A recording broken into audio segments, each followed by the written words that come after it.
Claire Colomby, vous êtes historienne, vous êtes l'auteur d'un ouvrage qui s'appelle La légende noire du Moyen Âge.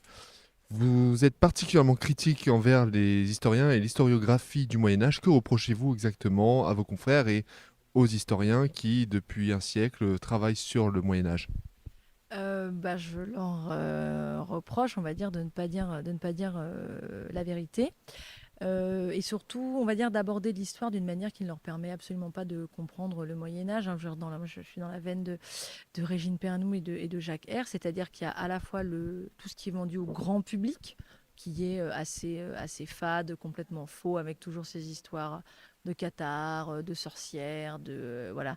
Et en même temps, d'un point de vue institutionnel, ça fait maintenant depuis 1929 en particulier, ça avait commencé un peu avant, mais depuis l'école des Annales, vraiment la faculté et toutes les grandes universités sont soumises à une vision du monde qui est marxiste. Il y a eu des marxistes qui ont travaillé. Aujourd'hui, il n'y a plus de marxistes ou de communistes véritablement, mais on a une vision quantitative de l'histoire, une vision.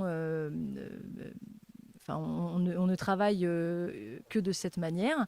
Donc, ce qui ne permet absolument pas d'aborder le Moyen Âge ou les périodes anciennes non plus, hein. C'est pareil pour l'Antique. Et ensuite, à partir des années 70, on s'est mis à faire de l'histoire soi-disant des mentalités, en prenant des sujets mineurs pour en faire des sujets d'études.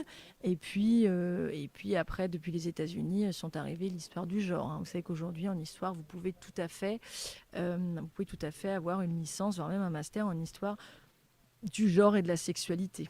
Voilà, s'interroger sur les positions sexuelles que pouvaient pratiquer les gens dans les périodes anciennes ou dans les périodes euh, moderne ou du Moyen Âge, ça n'est absolument pas une blague, c'est véritablement des cours, hein.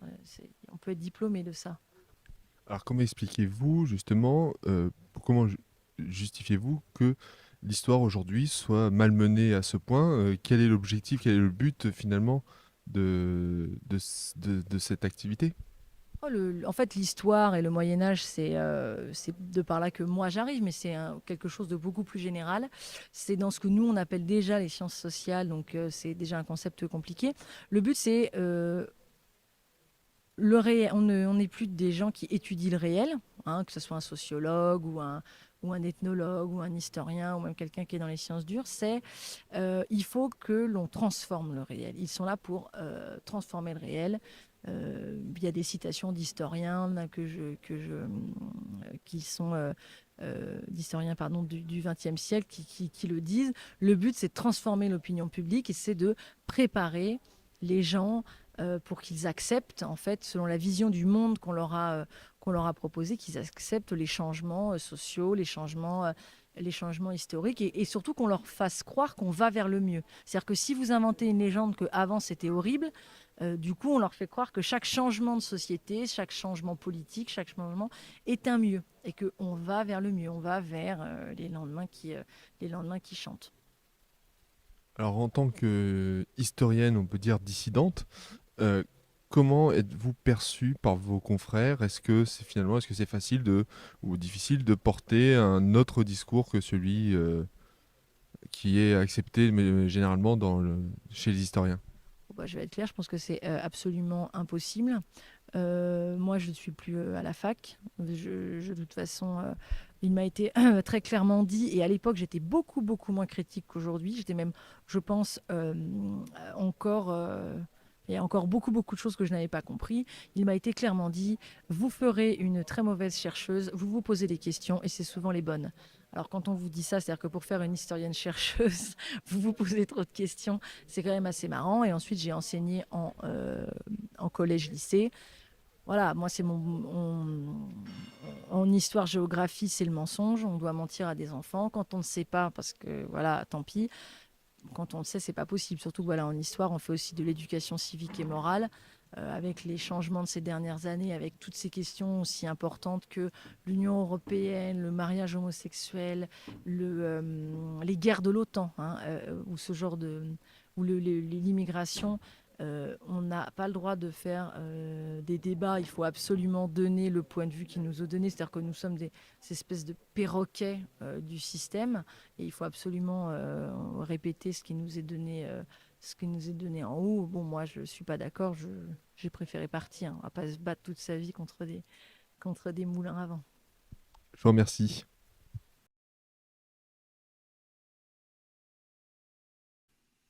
Je suis historienne, donc j'ai travaillé sur l'histoire. Si vous allez dans une faculté et que vous prenez des cours d'histoire, on va diviser notre espace, l'espace européen méditerranéen, en 4 périodes.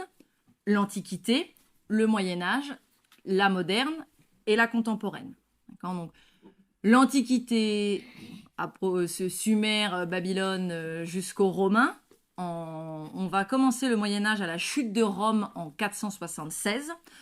On va mettre 1000 ans de Moyen Âge dont on va dater la fin ou en 1453, fin de la guerre de 100 ans, ou en 1472, découverte de l'Amérique. Puis alors 1453, chute de Constantinople, et 1472, prise de Grenade. On va rentrer dans la période moderne jusqu'à la Révolution française, et à partir de la Révolution française, on va appeler ça la période contemporaine. Donc c'est la seule période des 4 dont je vous ai passé qui est entachée à ce point d'une légende noire. D'accord.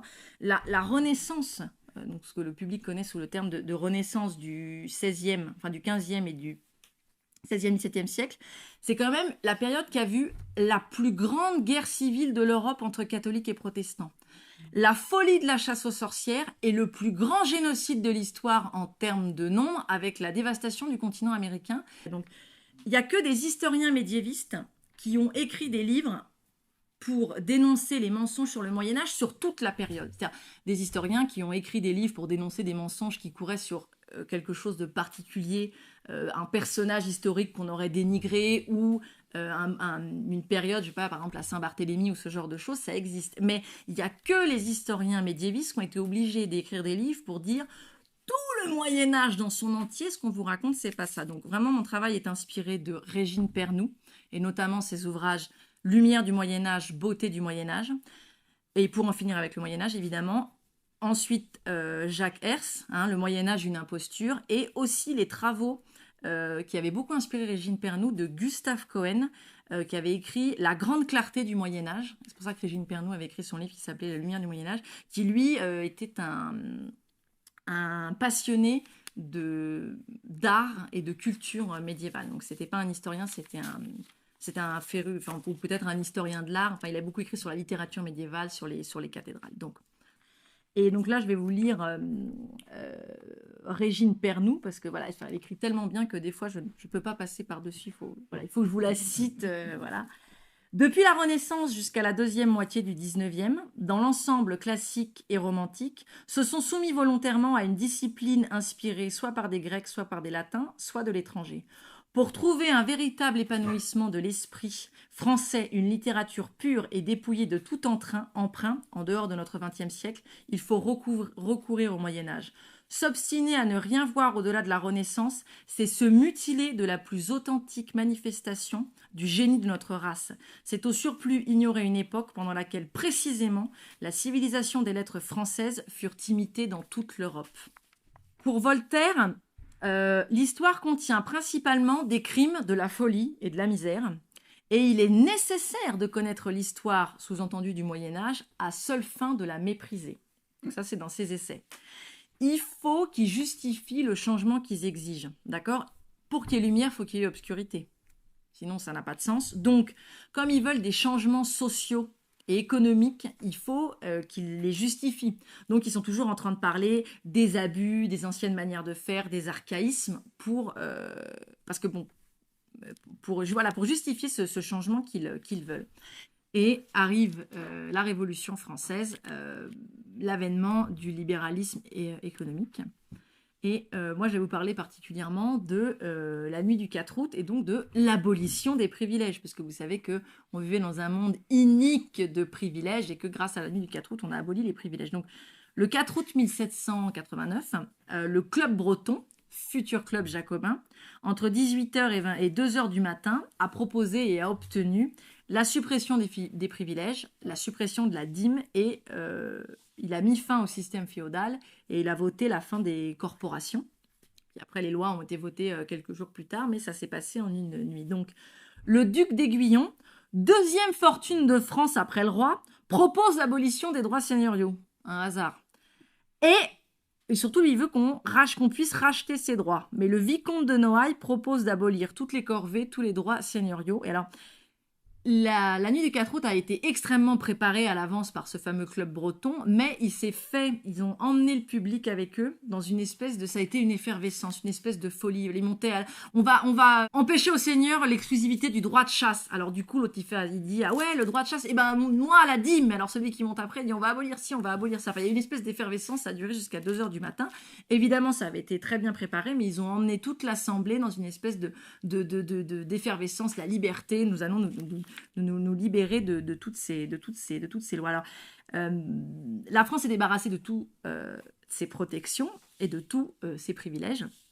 Elle va pouvoir rentrer dans le monde libéral, capitaliste. Donc, le mot privilège, il vient du latin et il désigne loi particulière. Il était synonyme de liberté au Moyen-Âge, même à l'époque moderne. Le roi, quand il annexait une province, par exemple la Bretagne ou même la Bourgogne, promettait de respecter ses privilèges, c'est-à-dire ses libertés, c'est-à-dire ses lois particulières, les coutumes, les droits immémoriaux de ses habitants. C'est-à-dire que le mot privilège empêchait cette espèce de centralisme jacobin qui fait que aujourd'hui, en France, on parle tous la même langue et enfin la langue c'est pas le plus important, mais que toutes les lois sont partout pareilles. Alors que là, il y avait l'idée que les Bretons avaient des droits particuliers, les Gascons avaient des droits particuliers. Je n'ai pas vérifié, mais la légende disait que les Gascons étaient tellement fiers qu'ils avaient reçu l'autorisation de ne pas enlever leur chapeau, même en présence du roi. D'où l'expression fier comme un Gascon. Et surtout d'un point de vue économique, c'était voilà, la diversité, les coutumes et donc le respect. C'est-à-dire que le roi annexait un pays et disait vous allez garder vos coutumes locales, vos privilèges, vos façons de faire. On va pas changer. Donc, durant cette nuit du 4 août, il faut des arguments. Vous n'allez pas dire on va pas changer un système qui va bien. Il faut changer un système qui va mal. Sinon, ça ne sert à rien de faire ça ne sert à rien de faire les réformes qui s'imposent, d'accord ?